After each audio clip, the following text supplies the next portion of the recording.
Hello, everybody. Hello, boys and girls. Welcome to the episode number 5 of the Inductee interviews for the International Volleyball Hall of Fame. My name is Alex Castillo. I'm from Mexico City. You can find me on the social media as Mr. Volleyball and Plus Volleyball. And I say hello to my very good friend and partner on the IMAC in the International Volleyball Hall of Fame, Alfredo Cabero from Chile. Alfredo, how are you? Hello, I'm fine.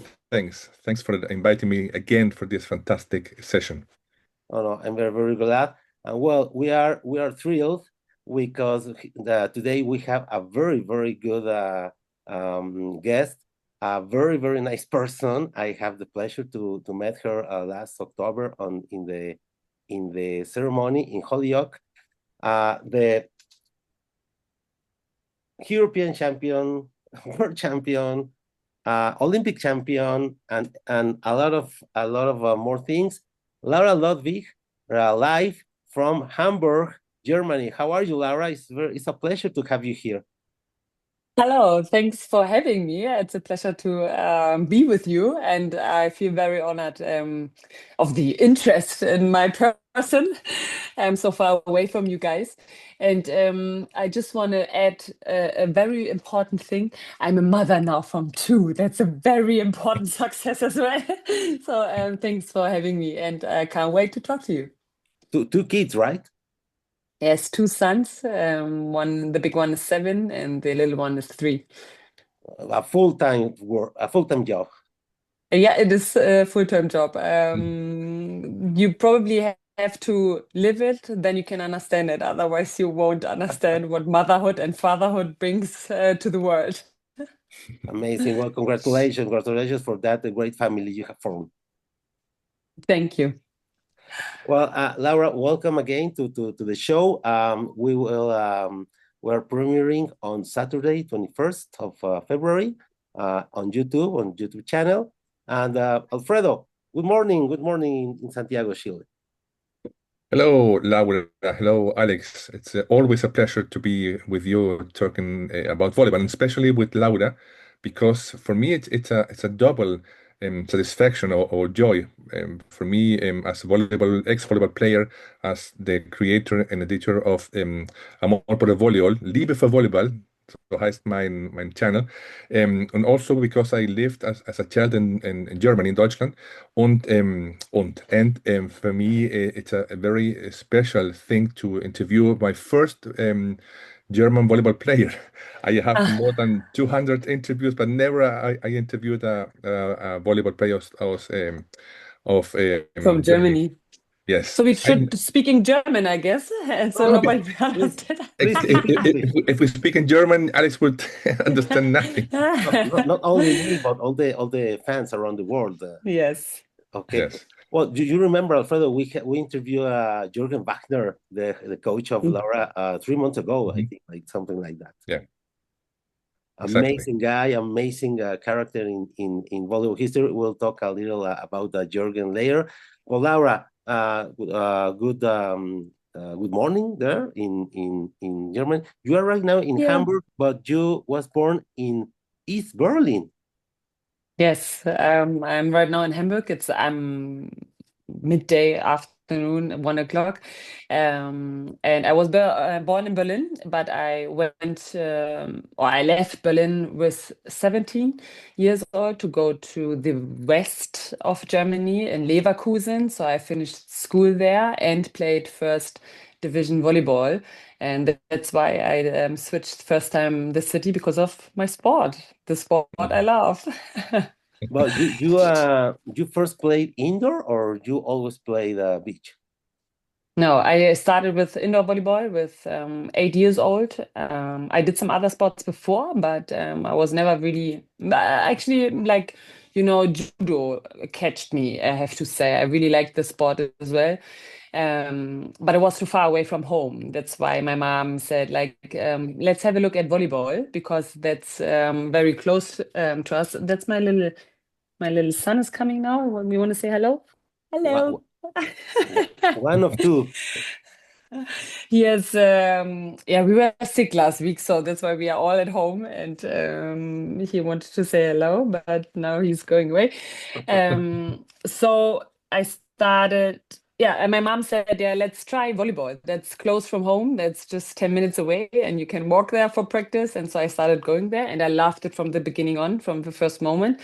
Um, I think it wasn't only the sport I loved from the beginning on. I think it was also being with the team, with the girls, with the boys actually in the beginning as well. So going to a sport which combines like a group and a big team, and we had lots of fun. I mean, at that age, it's probably the most important thing, yeah, that you enjoy the sport, surrounded with good people, with friends, with good coaches, actually, with was at that time Michael Lehmann, who started the youth in our club. And yeah, then I started playing indoor volleyball, and I was there for 10 years. And then it was 17, I switched to Leverkusen to go to the first division volleyball. Laura, well, you were born in a very different Germany that today. How was and East Germany especially was a power force in world volleyball in the 70s, in the 80s. What do you remember about that, and how difficult or how easy was to get involved in volleyball at that time in East Germany? It was easy because volleyball, everybody wanted to play volleyball, I had the feeling. Also, we had big clubs like VCO Berlin. Yeah, I can't remember all, but there was like big Berlin clubs. And there was also, how do you say, when you get the collection from the best players from Berlin, you come together. So that was also happening. So it was actually really easy for us. And kind of an identification as well, going through sport in East Germany, in East Berlin. But to be honest, I was 4 years old when the wall came down, so it was all easier when I grew up, then easier to start something. But I have to say, in East Berlin, it was always about sport. Everything was about sport. That was the most important thing I think the people also had and connected. Alfredo. Yes, I wanted to ask you, Laura, about something I always have admire about Germany, what you're saying about the love for sports generally. Here in Chile, for example, we have at school every year. I was in the German school here in Chile. A kind of sport test. It's called the Sportabzeichen. Alex, at the school, we must make some sport tests, and after you pass the sport test, you receive a medal. It's very strange for people outside Germany, but they have a concept about sports that's part of their life. So, for me, I want to ask you about your start in volleyball, because Germany has so many sports and very important sport like football, soccer, athleticism, basketball, the snow sports. Why do you choose, not only because your mother, because maybe volleyball at school is very important, but why did you choose volleyball, and you choose to make your life in volleyball? Yeah, like I said, I really liked being with the team. That was the first of all, the big component, I wouldn't say, but actually then being or playing with the ball. I think I always had the talent being at the ball and knowing how to get the ball from A to B, and having fun with it. And I was kind of starting to get to be a leader in every little team I was, like youth team. And I really like that as well, that you can create a team and lead a team to get somehow also success. And I really liked that as well. And I think the big component, which was also important, was that in the school, they combined it with the training. So I was in a sports school, and our trainer could come to the school and do our sports sessions. So we had training instead of sports session, sports school, sport lessons. So that was kind of also a start of being more regular and developing kind of a performance mindset with it.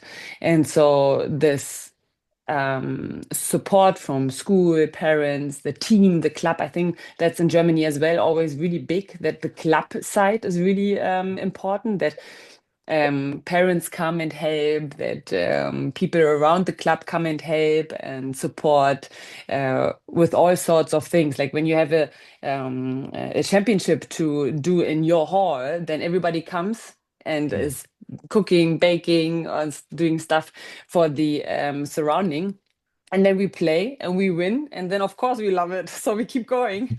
And but I think also the mix in volleyball is that you can kind of play also chess. I like the way that indoor and beach volleyball you can develop in one game. You can start really badly sometimes, but when you have the right mindset with your team and the right focus, you can always win in the end, because that makes a game.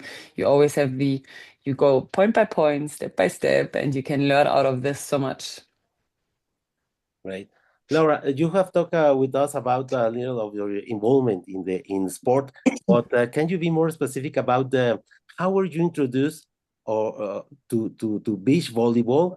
How did you make this switch from indoor volleyball to beach volleyball? I started playing beach volleyball with 13 actually already in the summertime. So when we didn't have the indoor league, so we had free time, and our coach from the indoor team from our club said, let's go to the how do you say, that's a holiday site where you have a beach volleyball court, and we went there. Went a little bit of swimming, but we also practiced a little bit. So that was the first sorry for my coughing. That was the first connection or start with beach volleyball with 13. And we loved practicing it, and it was outside. It was totally different. It felt different. I didn't feel so comfortable straight away, because it was the ball didn't fly like indoor. Like I had to change some movements. I had to change some techniques so that I can get control under with the ball. But I think the difference was getting some influence from outside, from the sun, from wind, from the sand, different sands. And actually, I also played with different partners at that time, with 13, 14, 15. I started playing the tour in the north. It's called in Mecklenburg-Vorpommern. They had at the sea every weekend a tournament. And so I went with my best friend there, Paula. And my parents came, my brother came. We went with a tent. So we had a weekend with the family, and I played some tournaments in beach volleyball. So there was every weekend in every summer from 13 on. And that was kind of our routine. And it started to get into my routine, that I really like it. And I was very young, and on the tour there was a lot of older players already, and me and my best friend Paula, we started to win some games. So there was a little bit like picks into the older players and older teams, and yeah, that was the start where I fell in love with beach volleyball more than actually indoor volleyball. Yeah. Well, in the beginnings, of course, beach volleyball was played on beaches. Now in California, in Brazil, it was highly developed in the South Pacific because of World War I and World War II. But you are talking like in the late 90s or early 2000s when you started to play. How different was the scene at that time? When you compare right now to the actual beach volleyball, talking about the Germans, the Norwegians, the Swedish guys, how different was or hard was in the late 90s for you young players of beach volleyball in Europe? That's a good question. I don't know if it was hard. We had the opportunities. Like, you mean the game by itself, how hard it was to play beach volleyball, or Yeah. I mean about the the courts, opportunities and the about courts? opportunities. Okay. Yeah. Yeah. Yeah. I mean, it wasn't as much as there's now. The courts are exploding, especially after the gold medal from Jonas and Junius, and then 4 years later with our gold medal in the Olympics. Beach volleyball was definitely in people's eyes. They wanted to play. Now it's exploding with camps, with the structure of the sport in the federation. They're trying new stuff. They're trying to they try to professionalize it. But when I started playing with on tour on the world tour with 17 with my first partner Sarah Golla, Yeah. I think we were kind of standing on our own feet a little bit. Like, I had the chance to be with Sarah, and she was 2 years older, and she was already a little bit more grown up than me, and decided, okay, I want to make the step out of the secure indoor volleyball situation and go out into the world tour, and try my best there, or that we try our best there. In the beginning, I wasn't really sure. I still did the school, had to finish the school, and obviously in the beginning you have to pay money to get to the tour, and pay the tickets, the hotel, and if I wouldn't have my parents, or we wouldn't have our parents, we would never be able to do it. So the start was Sarah's idea, and it was actually my luck that I had her on my side as with this age we had. So that was very brave, I would say, at that time, because we're kind of the youngest team as well, which went out to the world to go on the world tour. Yeah, and then it started. There's like, I think with the start that we had Pul Rao with us before us going on tour, then Danja Müsch, Susi Lame, all those older players, which also started a little bit later in the age, going from indoor to beach volleyball, I think. And I think what I remember, we were kind of the youngest starting doing the switch.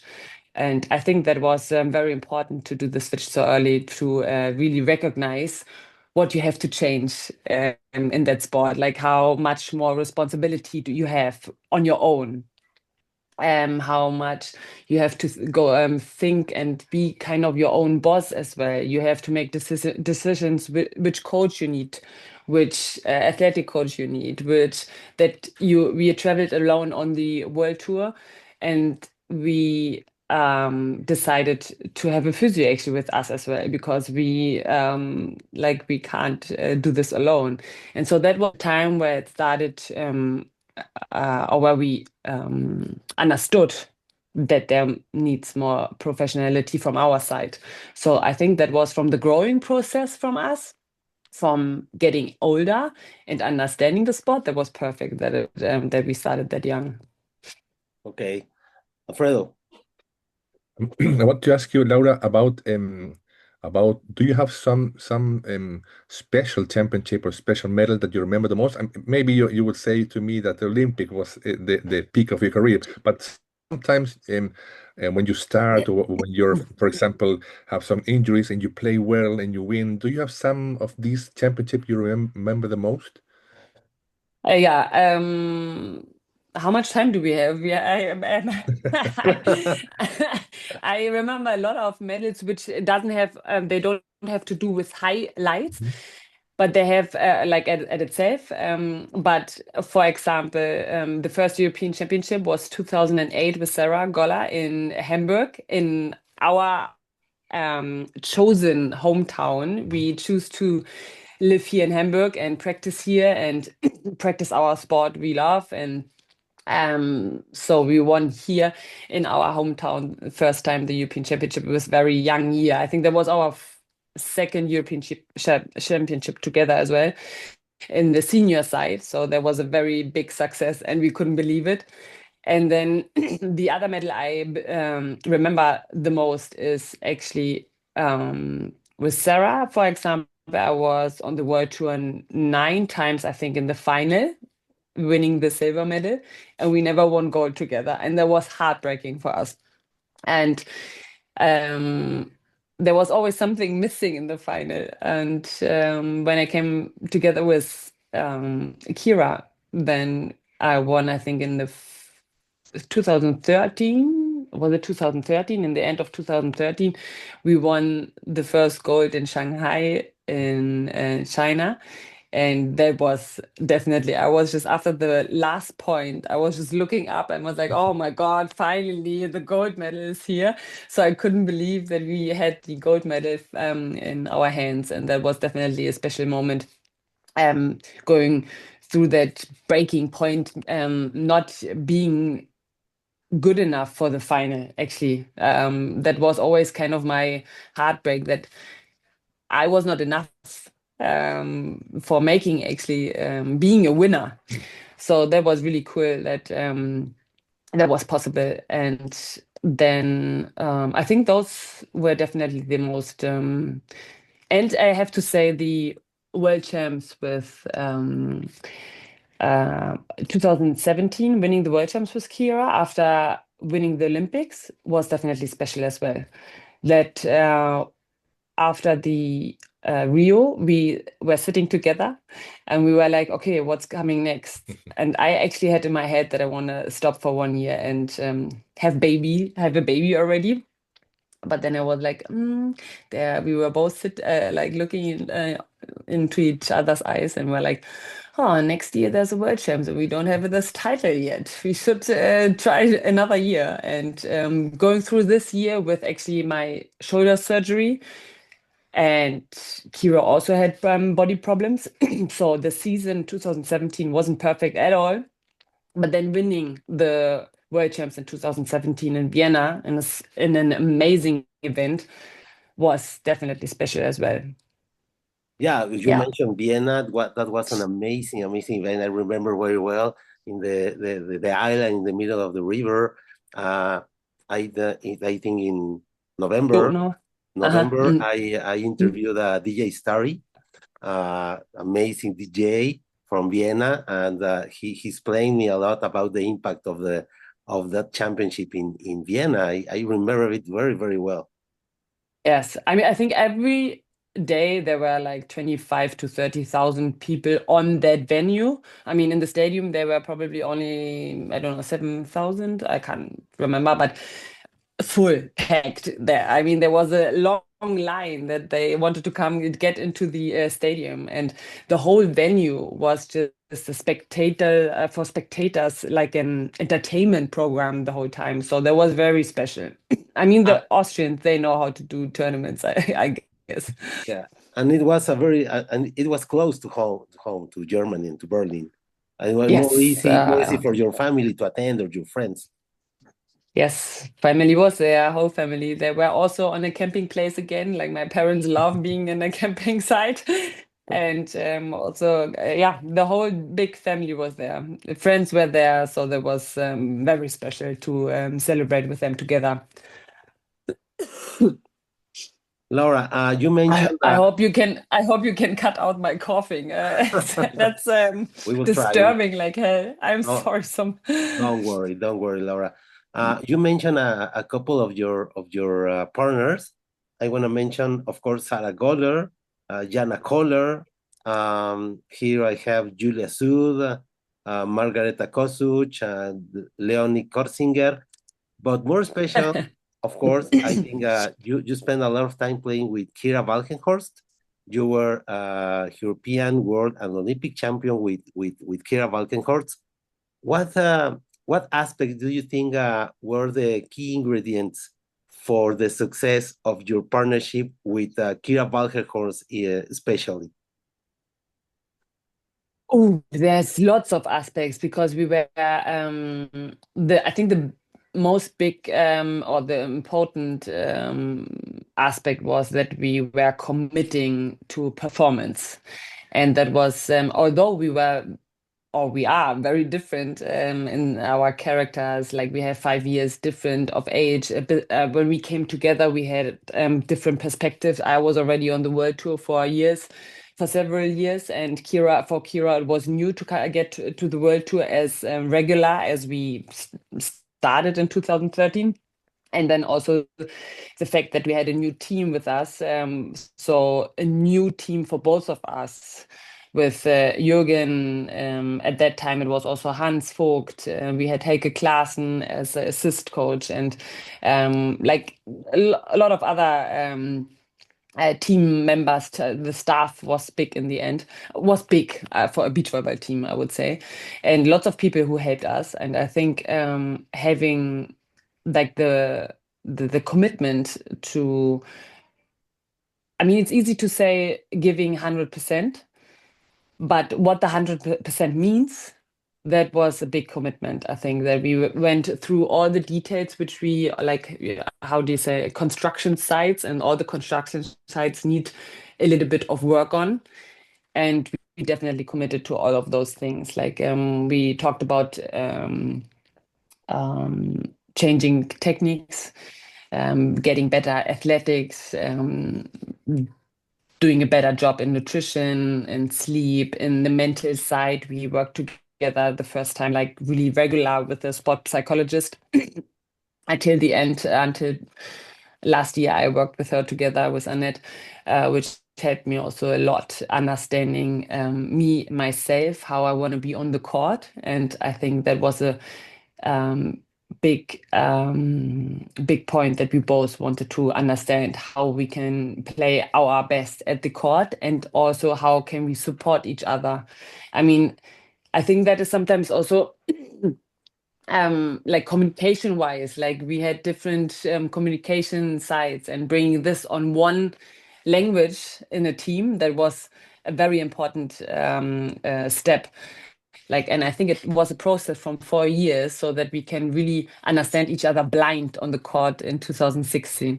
And yeah, that was very special that we, although we had some issues with the body, with injuries, that we always had one aim. And even when we didn't play together, for Kira, for example, she had a fever, the Pfeiffer fever. How do you call it in English? But she had like to stop for 6 months doing sport.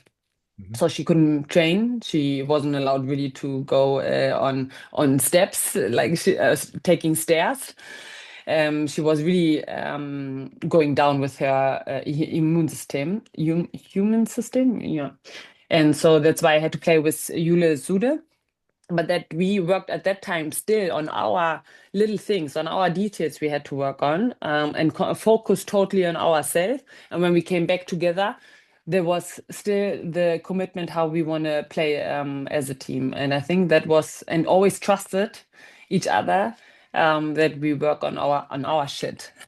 Like, so I think this big commitment was from the beginning until the end, because we had this big dream to win the gold medal in 2016.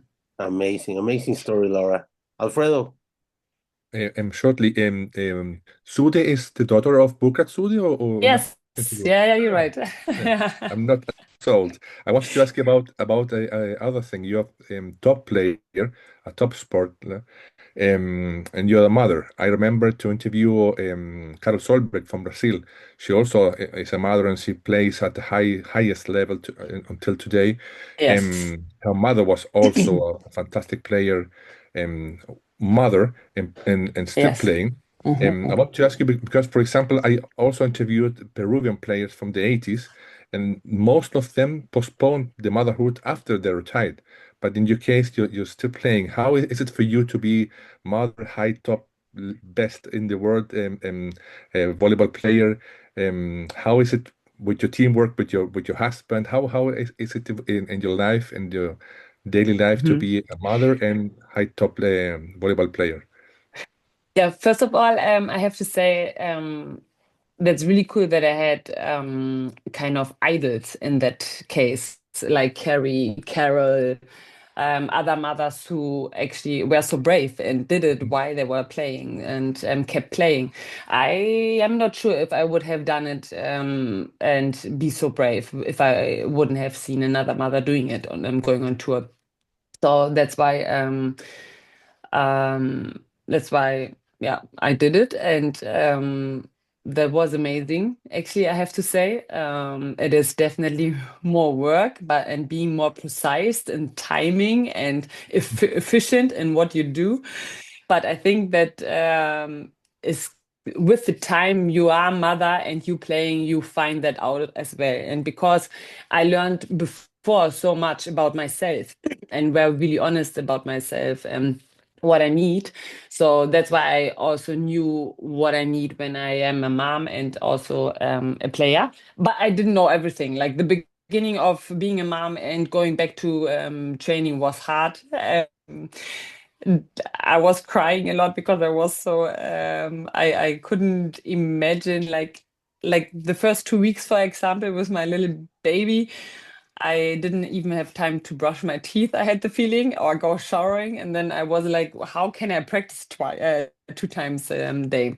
But that's also a process of week by week, month by month, it's changing, and we grow into the role being parents and working and having actually the people around us. That was really important, having my parents, Morph's mom, also friends who helped us out a lot. And we kind of had a village for our babies as well. So the sent what is the talk you say, or the speech, you need a village to grow up a kid. And I think that's what we kind of developed around us. Everybody liked each other, loved each other. The people who looked after the kids were really kind of family members already, and other way around as well. The boys loved the people around us. So the boys also understood from the beginning on there's more than just mama and papa. There's a lot of people who love them, and that is already special, I think. And then I would say going alone on a tournament or going alone to a beach volleyball camp and leaving the kids at home with the father or my parents was actually kind of holiday. going going back to my sport and going to focus just on myself. That was like, oh my gosh, that's get some oil on my back and give me a massage. That's amazing. Let's do some practice and like having to accept that there is phases. Some phases are hard and some phases are going fluently. When you go through the hard phase and find some routines, find some rules for the family and for the team I'm playing with, I think that's a very good combination. And it's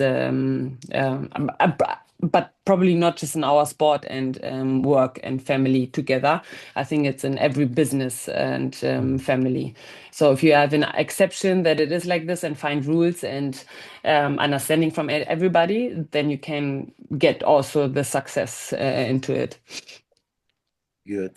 Well, it's pretty clear that the most important people in your life are your family, of course, your kids, your husband, your parents.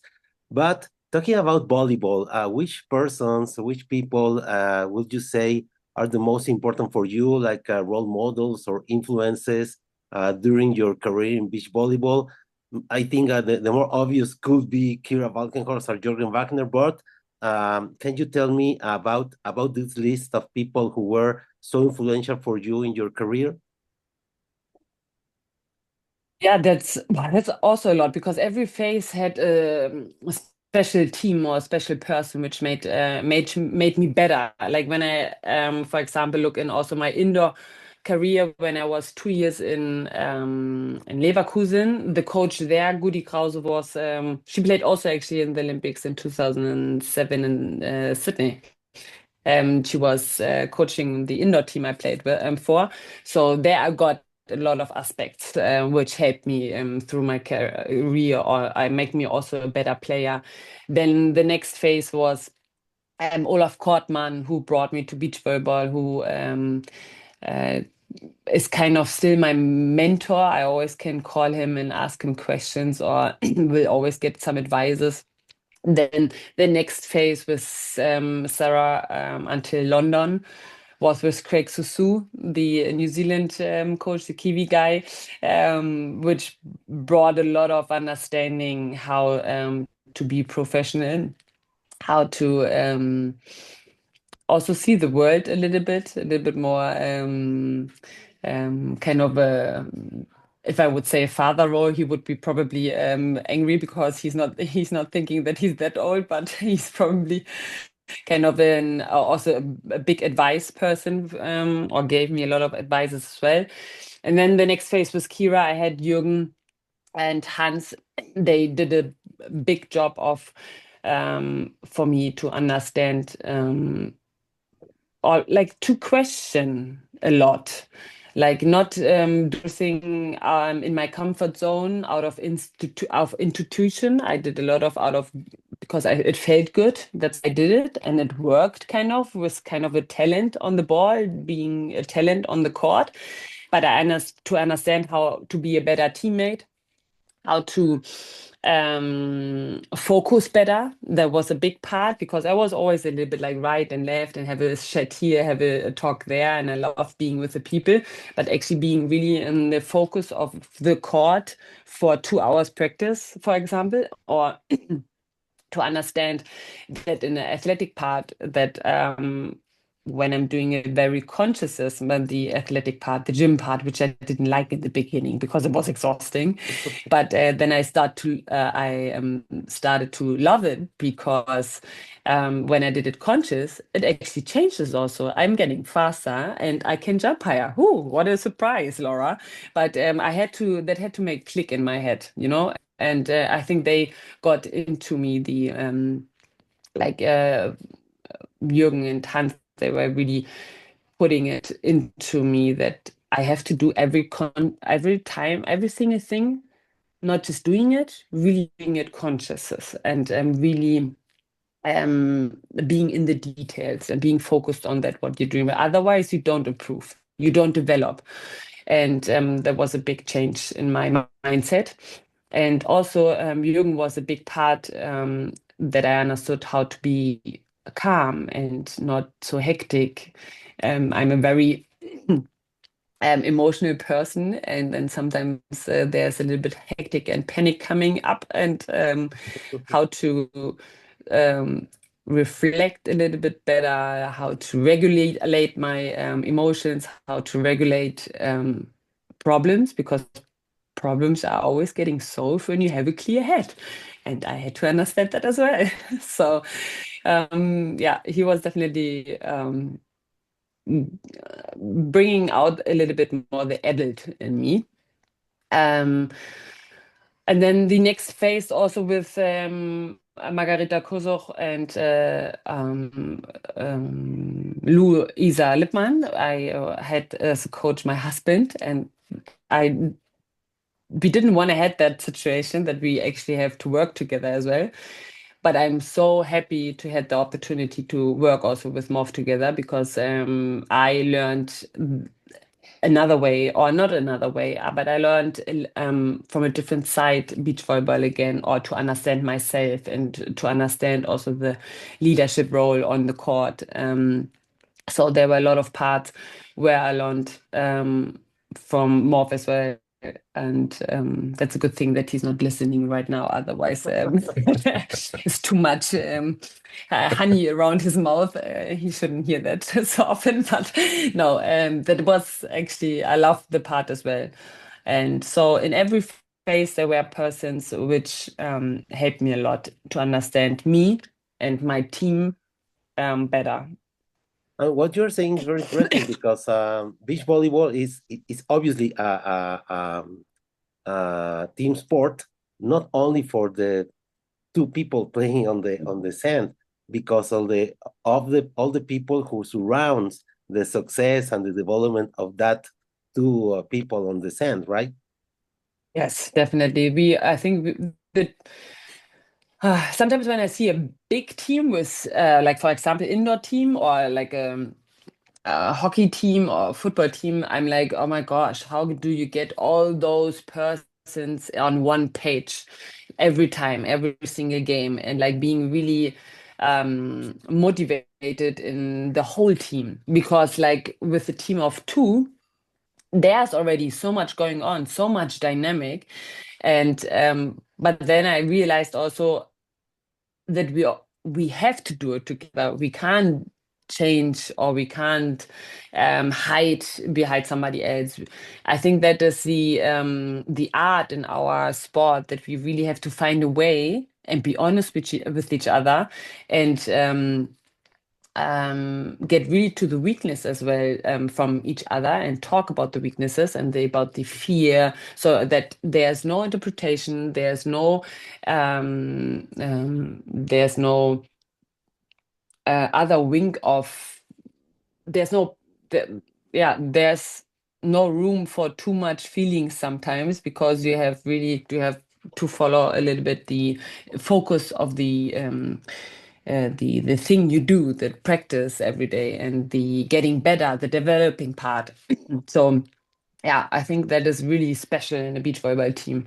And I loved learning in so many relationships I had. So many. I mean, it was 4 relationships, 5 relationships, some changes because of when Kira was sick. I played with Yuli for half a year. But every relationship taught me something, and taught me in the communication, in the way we are with each other. That I think that's the most important thing in life as well. That the way you are with your partner, with your teammate, with your referee, with the opponents, with the audience, that can make everybody stronger. And the tone makes the music as well, obviously. And yeah, finding a way there is definitely special. Great. Alfredo. I wanted to ask you now, Laura, we are talking about team sport, um, beach volleyball or indoor, but what do you think beach volleyball is in Germany more successful, speaking about, for example, Olympic medals versus indoor volleyball? Because indoor volleyball has a very long story in Germany, especially before in the era, the East volleyball, the most very successful worldwide. And then today we have in Germany very good leagues, male and female. But what do you think beach volleyball is so successful compared to indoor volleyball in Germany?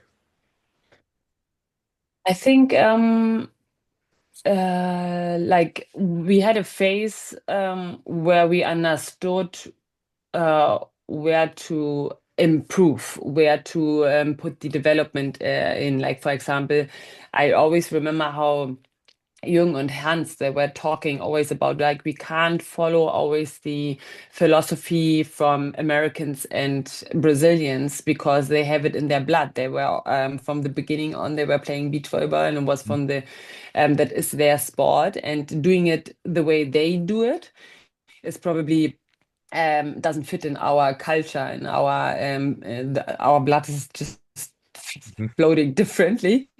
And so changing that aspect a little bit, and getting the right focus points on the parts we can control, like athletic technique, um, the mental side as well. We, like, for example, sometimes like the Americans, I would be also the mentality of the Americans, like being really strong, and I think they learn it from the beginning on, and that's really cool mentality. And the Brazilians, for example, they are um they're just the Brazilians are easy, relaxed, they do what they love, and they fight for the win, the big fighters. And I think we Europeans, we had to take it a little bit from a different side. Like when I see also the Norwegian and Swedes, they also came up with other style, with more athletic, more technique elements, and that change in the mindset that are making actually changes from in the sport like beach volleyball. That was a big win in Europe to have some other parts, and that also in Germany, obviously. And I think in indoor, they probably they're successful with here in Germany, and also the German national teams. I think the players are all over the world. They are especially in the foreigner countries, but making our own a little bit bigger again is probably about to happening right now, that there's lots of changes and we get I don't know, but it feels like there is a little bit of power coming into the games as well. Like when I watch indoor volleyball women now, I love to watch it again. Like some years, I don't know if I was too focused on beach volleyball, but it wasn't so present in my head watching a indoor volleyball match from the women's side. But now I think there's again a change of athletic sides. It's getting faster, it's getting stronger. So yeah, I think that's always when you take the chance of being brave enough to change something, I think then you can develop something big. Laura, you were talking a little about the approach of the German players versus Americans, Brazilians, etc. I want to ask you about them. Let us understand the impact of you and Kira winning gold medal in the Olympics, Julius Brink and Jonas Reckerman winning gold in the Olympics, because when at that time, when you think about beach volleyball, obviously you think about Australians or Americans or Brazilians. How was the impact for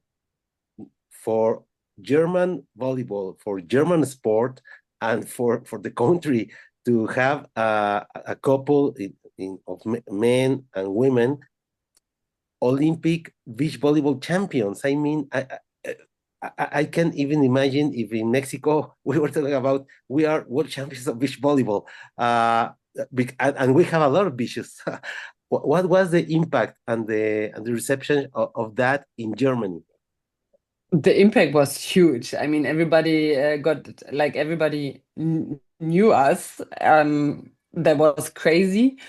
And especially like when I was walking around in Rio de Janeiro in the streets, they recognized me because we beat Brazilians. But that was kind of funny.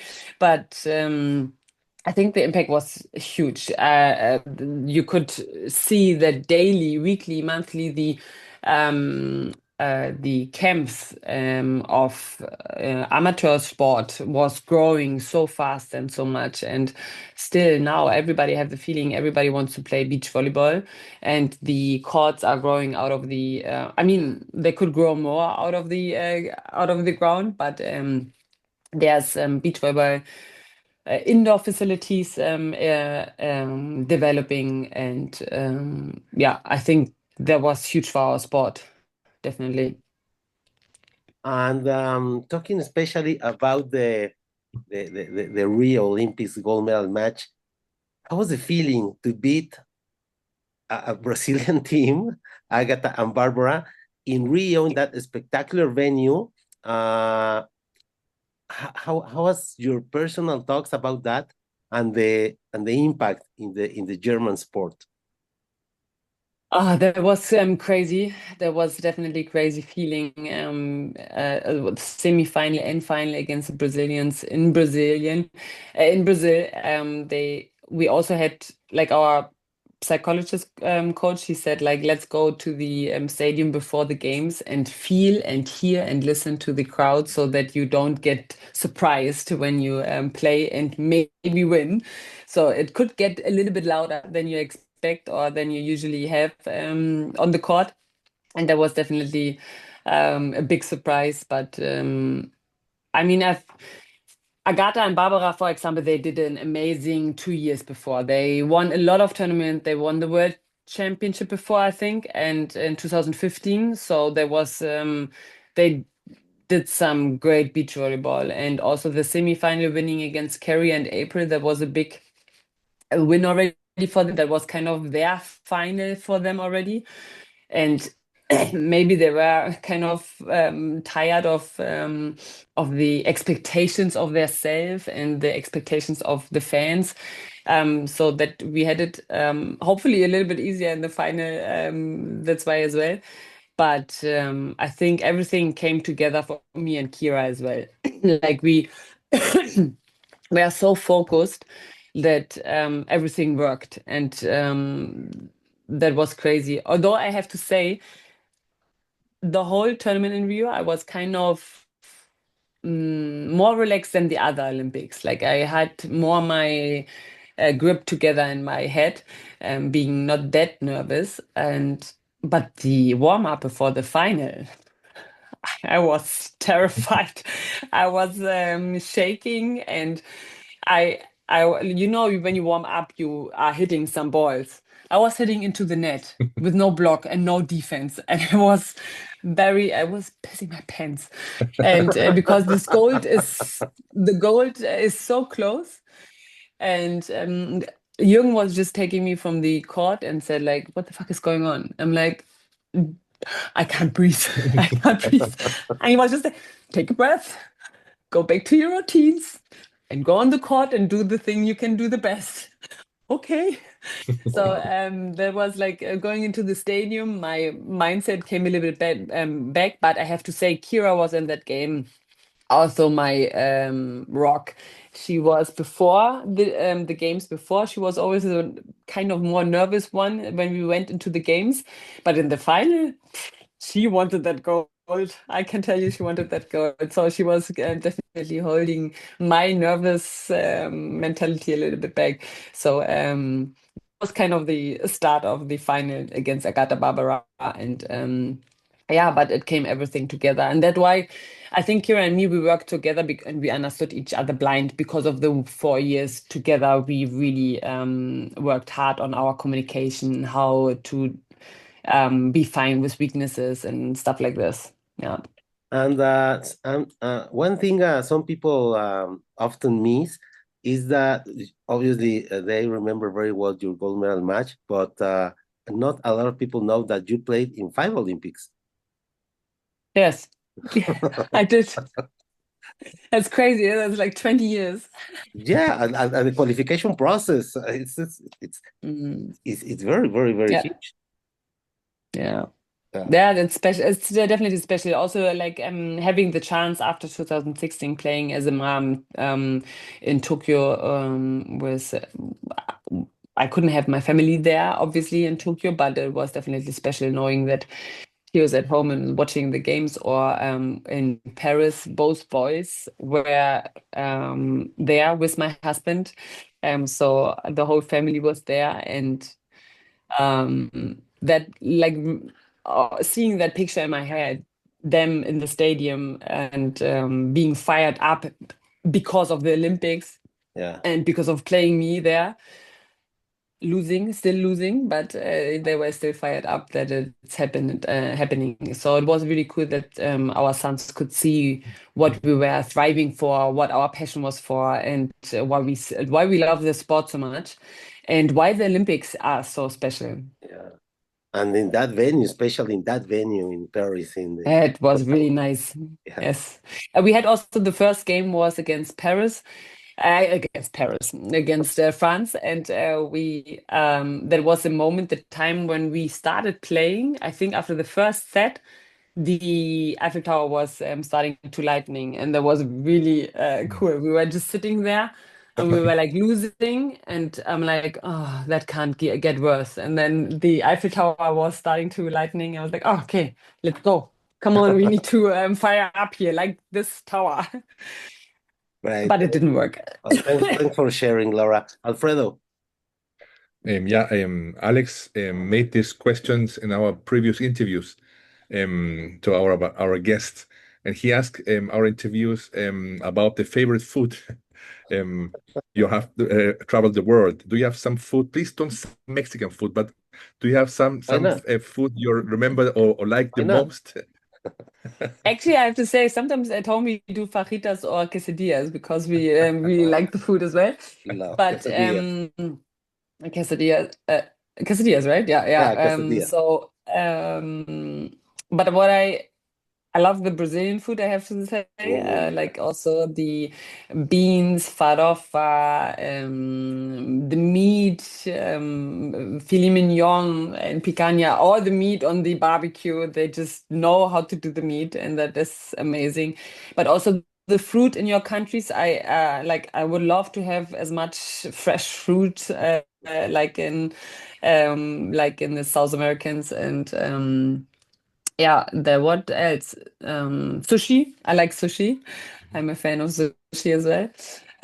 I'm actually a fan of a lot of food, so I think we can't stop. The chocolate from Swiss, I really like as well.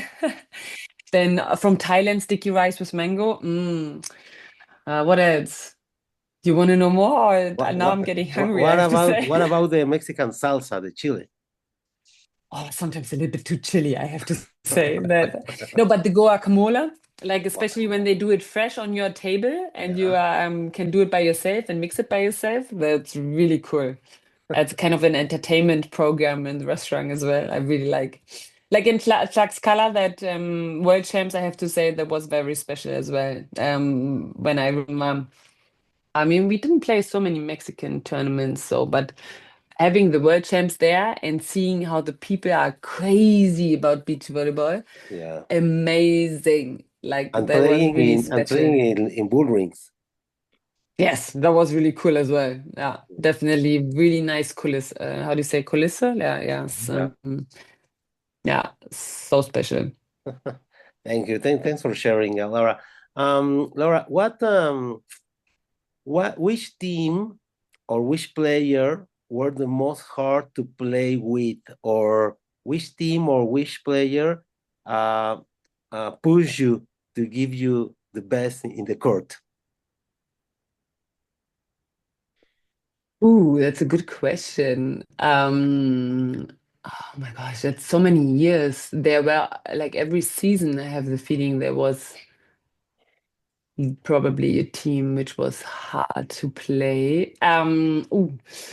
I have to say, which comes into my mind right now is Pevin and Bensley, because before the Olympics in 2016, I think we played them 5 times and we lost 4 times Really? badly. Yes, you didn't know that, huh?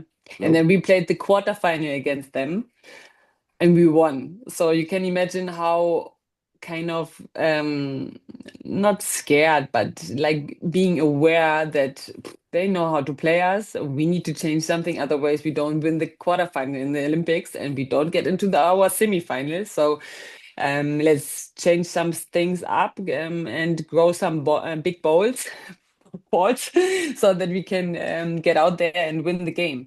So at that time, Evan Bensley were definitely our hardest component. Hard was always playing against Kerry Walsh, I have to say, because I always kind of looked up to her. She probably that was also in my head a lot of times that I couldn't play my best because I was just playing at the like I'm just the best, and I was just firing her up and not me myself. Then April Ross for sure as well. She's badass, winning 3 medals with 3 different partners, and so you can imagine like every phase I played against her. I lost a lot of games against her. That was definitely hard. Who pushed me the most? But I loved playing. I mean, especially the opponents who um, who was difficult to play against, or who made it hard for us. Uh, they definitely pushed us all the time, and that's why I enjoyed it so much playing against them, because I could just develop after the games. Like after losing, it's always um, a big important point that you reflect what you did. And that's not so easy as it sounds. Like I wasn't a good person, or like when I was younger, I didn't like watching my losing matches. I mean, nobody likes losing losing matches and have a look at what I did wrong. But learning out of those mistakes, I had to learn that it's making it better, and it has nothing to do with luck. It has to do something with what you really know how to do it and prepare for it. And that's why I love those matches a lot. The games against Larissa were always hard, but I loved playing against Larissa. She was always she was magic on the court in the defense, getting some balls, which nobody expected to get somebody.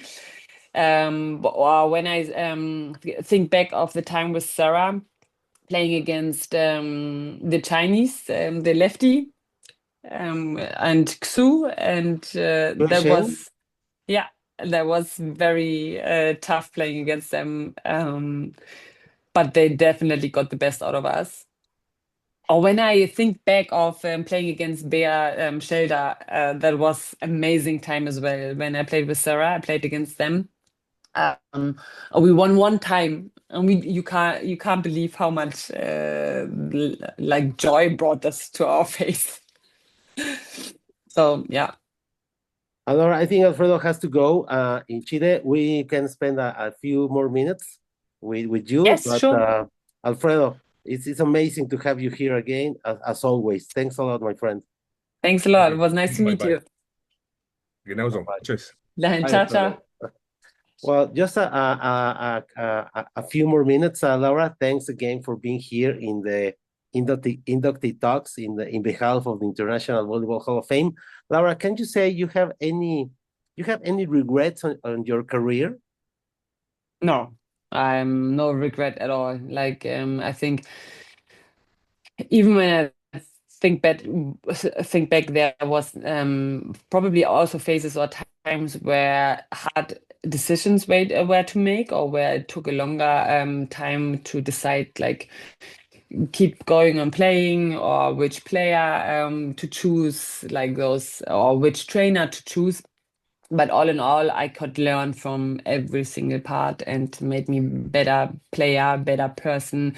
And through the career, I learned so many good people, to get to know so many good people in my life. That was definitely the most important thing in my career. I really loved your answer, Laura.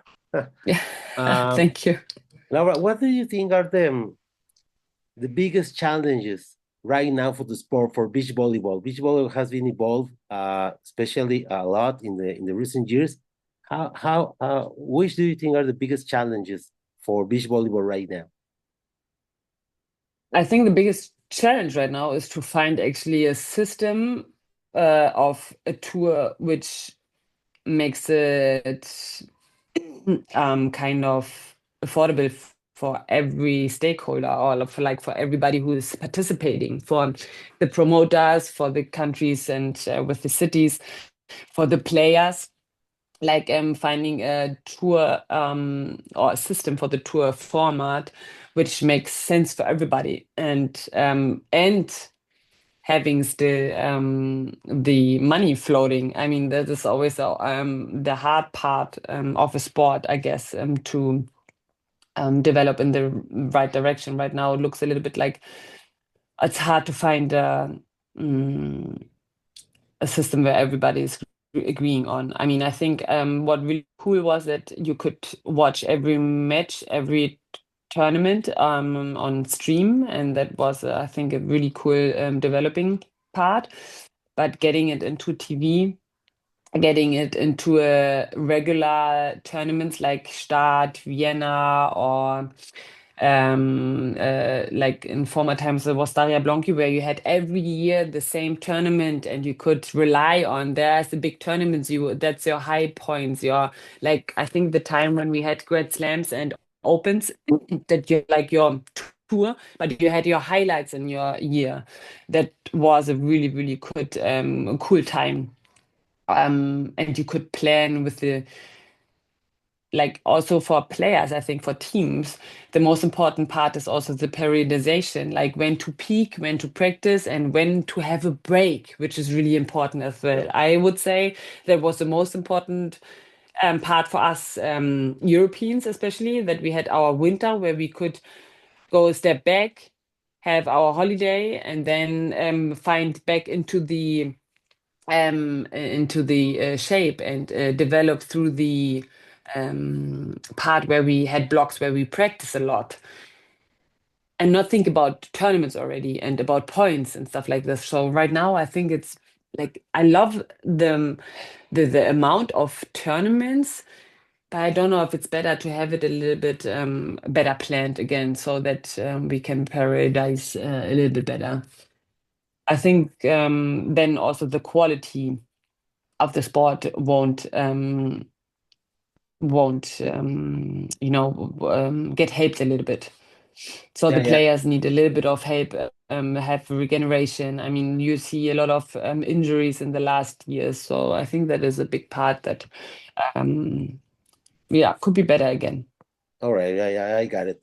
Um, um, Laura, let's in our final part of this amazing interview with you, please share with us about your feelings when you first know you were in the final ballot of the inductees for the International Volleyball of Fame, and when you get the news that you were inducted and you were invited to the ceremony last October. Yeah, that was crazy because I wasn't really taking it serious because I wasn't thinking that I get voted. There was, I don't know, it was far away from my thoughts. And then I got like George was writing me that we need to meet up and have a talk for 10-15 minutes only. And then this week I had a lot of, I don't know, was lots of going on with my family and a lot of appointments. And then I was like, yeah, okay, let's meet up on Friday. There I have a slot from 15 minutes. So I was getting the call, and then there were 5 persons in that call. I was like, what's going on here? I need to prepare the birthday party for my son, so I don't have so much time. And he's like, yeah, we actually wanted to tell you that you're in the Hall of Fame. I'm like, what am I? Am I really? No. So then starting to realize I really was overwhelmed, really overwhelmed. I couldn't imagine being in the Hall of Fame. I was never kind of getting or like thinking about it. But now being next to idols of mine, like Carrie or Misty, or like a lot of players which are big, amazing players, which achieved a lot in their career and developed the sport and changed the sport as well to something big. And now I can be there as well. That's really really overwhelming. Amazing. It was a pleasure to And have you that was really nice as well, actually having a time in the in the group of a volleyball family there, and not being at a tournament, so relaxing and talking about all good old times, and that was really nice. I mean, I have to say the Americans know also how to party, like how to celebrate, not to party, but to celebrate something, and that was that felt very special, the ceremony. Yeah. I enjoyed a lot being in the ceremony. This year will be my third. Oh, wow, nice. That's really cool. Laura, We actually, do we get always invited as inductors? Yeah, we always can come whenever we want. yeah, But for sure. so Please. I need to plan. Yeah, please. The third weekend of October. Okay, cool. Good to know. Yeah. Yeah. I missed this question, but it's important. Um, when do you realize you could have a pro career in beach volleyball? I mean, you start playing at 8 years old, you switch to beach at 13, but in which moment did you realize you can be a pro and you can be an Olympian for Germany in beach volleyball? Oh, yeah, good question. I think I never, there was never a point where I realized it, but it was kind of a process going from one step to another step, like going on to the World Tour first and trying the beach volleyball style or beach volleyball life out as a young person. What there I wasn't thinking about like okay, now this is my profession. Now I'm living from it. I wasn't thinking that it was kind of a okay, trying it out, getting from the qualification or country quota at that time to the qualification and then to the main draw. Okay, it's happening. Then going to more tournaments and more tournaments, winning the European Championship, and then finally also qualifying for 2008 in Beijing. There was even then I didn't realize okay, now I'm a professional, I do my sport for a living. It was just my life. It was a process of doing it and loving it. So I think at one point there it was a realization. The latest point was probably on the court itself in Beijing and being totally paralyzed because of all the emotions which were going on, and being in the Olympic Village, not like with all the other athletes from all the other countries and coming together. I was probably more in the dining room than on the training court because I just wanted to see all the players, athletes, and guessing which sport they are doing. So having this experience, yeah, was more the feeling of it, doing something I love and not that I represent now my country. So yeah, Good, I amazing. don't know if I probably never realized. It just happened. It just happened. No. Laura, and talking about, I told you at the beginning we were talk a little about Jürgen Wagner. How can you describe the influence of Jürgen Wagner on shaping the success of German beach volleyball in both in women and men? And it's crazy talking about that right now. But he made one two teams, men and women, Olympic champions in for Germany, not for Brazil Yes. or No. Australia or USA, for Germany. How In crazy. Brazil, they probably wouldn't have understand him. No. Yeah, that's great. Like that's why we, after the Olympics 2012, we also decided to go to Jürgen and ask him. Or actually, my Olaf Kortmann, which I was talking before, my mentor, was kind of asking me like, you should ask Jürgen and ask what he is doing. And I'm like, this old man, what can he do? What can he bring to me? What can he can't hit balls on me. He can't teach me anything. That was my first response when Olaf told me I'll go and ask him. But then I realized what it's more than hitting balls on me and understanding how to play defense.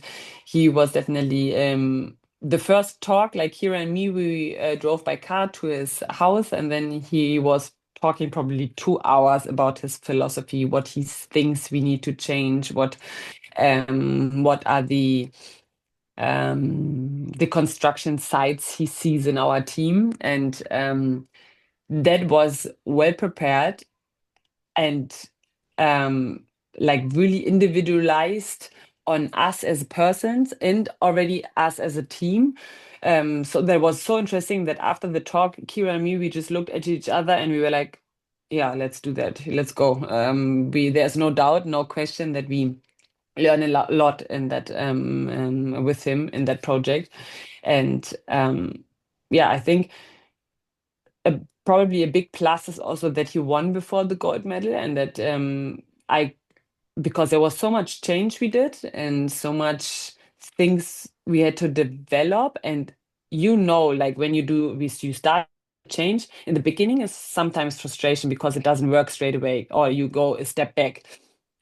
And then trusting in that moment that not everything works 100% straight away because you don't feel so comfortable because you are in your not comfortable zone.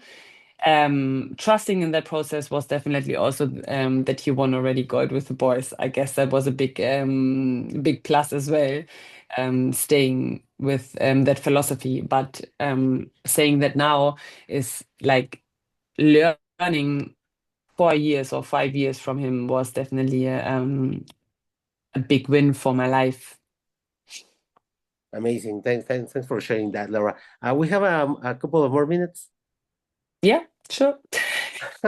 Sorry, because I can talk for hours about volleyball. I know you have some things to do, but just a couple of more questions. You travel around the world. You play in a lot of places, a lot of tournaments of all levels. Which place was your favorite for the atmosphere, for the challenge to play there, for the beauty of the place, or for the level of the players? Which one was?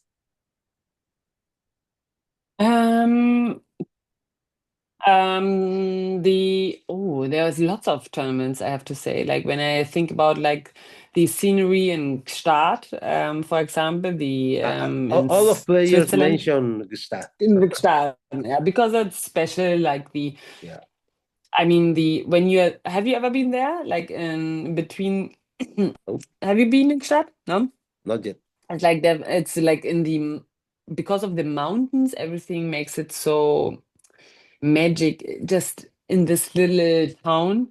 And you can walk everywhere, you can go by bike everywhere. I mean, I have to say, when it's good weather. When it's cold and freezing and raining, I remember I had a tournament with Sarah there where we made it to the semifinal, and we won the semifinal against China in 3 sets, and it was 40 degrees. Sarah and me, we were dying. We were packed in ice cubes after the game, because we were heated up after the game. And then we had only like 45 minutes to prepare for the final against there was at that time Larissa and Juliana.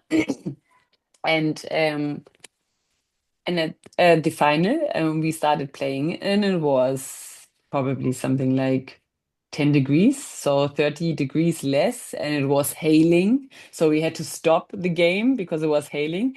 And then we finished the game later on in 10 degrees. So in Gstaad everything can happen, but still the scenery and the houses, the people, that makes it very special. Like the crowd is always there. They love beach volleyball, and I think it's all the tournaments where you like. Gstaad is one of the tournaments which made it regular every year. So like every person who loves beach volleyball plans this tournament, to go to this tournament, to have this as their highlight in their year. And I think it was also for Klagenfurt a long time, then Vienna. And Staria Blanki was for a long time. In Staria Blanki, the people are crazy about volleyball and beach volleyball. So there was always a special feeling playing in the woods of Staria Blanki in Poland. And Hamburg, obviously, is a very beach volleyball lovers here in the city and in Germany. And it's always full. Like when we played there, we had some magical moments. That's why I think we won also. That was the first time I think I won against Carrie and April. We won in 2006, I think, the tournament before the Olympics. Yeah. And that was, I think, the first time winning against Carrie, and that was very special doing it at home because of the crowd, probably as well. They were definitely behind us. Yeah, I think a lot of places where people love beach volleyball. Great. And do you keep ties with some players of another countries? Did you become friends at some time?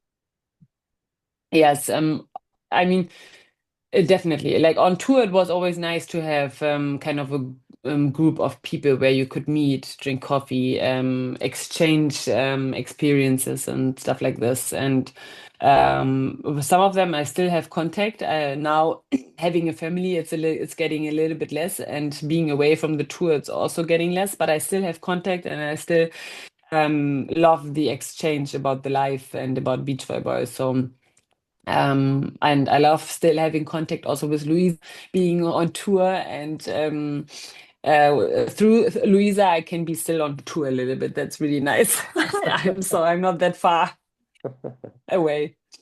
Laura, what do you think about? I think my opinion of beach volleyball is that it's a little more democratic for more countries. You know, in indoor you have only 12 teams. In beach you have 24, and countries like Costa Rica, Mexico, of course, Vanuatu, this island in the Pacific, they had the chance to compete in the Olympics in beach volleyball, and for Costa Rica and Vanuatu would be very, very hard to compete in indoor volleyball. What do you think about that? Do you share that feeling that it's a little more democratic and controlling the country quota just to teams by team by country? What do you think about that? Say again the last question, the country quota situation? I mean, every country can only go with 2 teams per country. I mean, if it you were mean for the Olympics? If it were for ranking, maybe 5 or 6 Brazilians or Americans could be in the Olympics. But these give chance to another more small countries to attend the Olympics. Yes, for sure. That's great that there is an opportunity for every country. For sure, there's not for every country the same, how do you say, the conditions, same conditions. That's why it's really cool that there is the federation, the international federation is looking after the countries to have their support also in the countries to actually develop something, to do something, and put something in place that actually players can go on the world tour, because it's cost a lot of money to fly around the world. But still, then I think it would be also easier when you have a compact plan, a compact calendar, where you can plan a little bit better for the countries also to go on the tournament.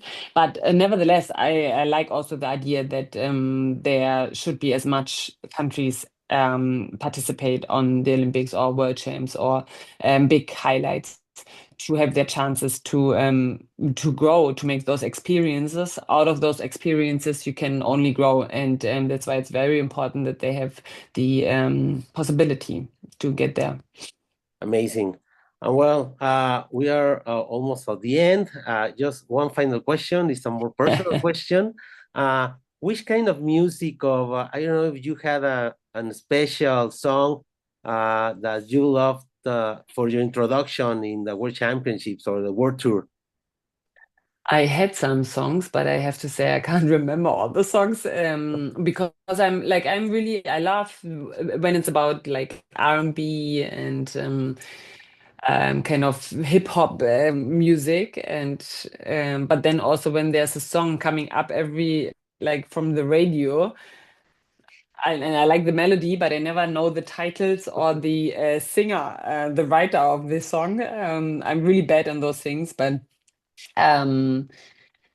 Robbie Williams with Angels was definitely special, because we had that in our when we were winning in Hamburg, the tournament. They were playing the song, and that was really special. But nevertheless, then I like music. I love melody, but I can't tell you titles. Okay, well, Laura, it has been a great pleasure for me, for Alfred, of course. We are doing these interviews in behalf of the International Volleyball of Fame. This video will premiere in my channel on next Saturday, and in the next few days or weeks in the International Volleyball Hall of Fame YouTube channel. Thanks a lot, Laura, for being here. It's been a pleasure. You're a lovely person. I have the pleasure to meet. I had the pleasure to meet you in Holyoke last year. One final word for all the people and all the volleyball fans around the world who will watch this very entertaining interview. Well, first of all, it was also a pleasure for me. Thank you so much for hanging in there. Even I sometimes don't answer because I'm like all over the place sometimes. So sorry for that. But cool that you kept working hard on having this call together. And I love yeah, exchanging experiences and give my experience out to the world. And my last thing, what I would say out to the world is definitely find something what you love and just do it. Do it, do it, do it, do it now. That's what I would like to exchange. And well, of course, you're welcome for this year induction ceremony in October. It will be amazing. There will be, of course, a couple of names on beach volleyball side, but it could be I great. can't wait. Now I can't wait to see the next generation of inductees. Yeah. Okay, Laura. Thanks a lot. See you. Thank you. Take care. Thanks, Alex. Ciao, Bye. ciao. It was really nice to meet you. Ciao, bye bye. Me too. Bye bye.